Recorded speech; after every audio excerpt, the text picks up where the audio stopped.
사고가 전 세계로 퍼지며 각종 피해가 잇따르자 세계 각지의 시민들이 중국을 상대로 줄줄이 손해배상 청구 소송을 제기했습니다.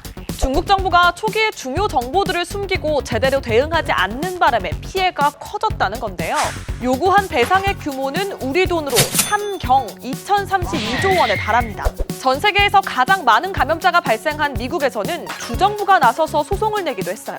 그렇다면 이 소송, 우리도 낼 수 있는 걸까요? 결론부터 말하자면 낼 수는 있지만 실효성은 거의 없다는 게 전문가들의 의견입니다. 국제법상 국가는 소송 당사자가 될 수 없는 게 원칙이라서 전쟁에 대한 책임 등 인과관계가 명확한 경우에만 아주 예외적으로 소송이 성립하거든요. 어렵사리 소송이 성립돼도 중국이 국가는 소송 당사자가 될 수 없다는 원칙을 들어 응하지 않을 수도 있습니다. 일본이 위안부 피해자들이 낸 소송에 응하지 않고 있는 것처럼요. 배상도 배상이지만 더 중요한 건 예방이겠죠. 이번 계기로 전 세계가 합심해 감염병 대응 방안을 마련해야 할 듯합니다.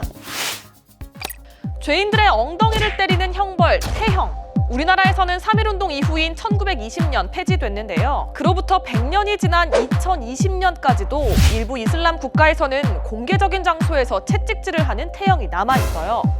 2015년 사우디아라비아는 사회운동가 라이프 바다위에게 인터넷에서 이슬람과 왕가를 모욕한 혐의로 태형 1000대를 내리고 일부를 집행해 논란이 되기도 했는데요. 그랬던 사우디아라비아가 국제인권단체의 비판을 수용해 드디어 태형을 폐지했습니다. 뿐만 아니라 미성년자에게는 사형을 선고하지 말고 형량은 최장 10년으로 하라는 왕명까지 내렸어요. 사형을 선고해도 실제 집행을 하지 않는 우리나라와 달리 사우디는 공개 참수나 총살형을 실제로 집행하거든요. 이처럼 사우디는 최근 빈살만 왕세자 주도로 사회개혁에 힘쓰고 있는데요. 2018년 사우디 역사상 처음으로 여성에게도 운전과 스포츠 경기장 입장을 허락했고요. 이슬람 사상이 강화되면서 문을 닫았던 상업영화관들이 30여 년 만에 다시 영업을 시작했습니다.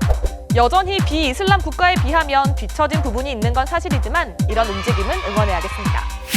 오늘부터 황금 연휴라고 하죠. 하지만 이번에는 사회적 거리두기 하는 거 잊지 마시고요. 잠깐이라도 외출할 때는 마스크 꼭 쓰셔야 돼요. 그럼 다음 시간에 봐요.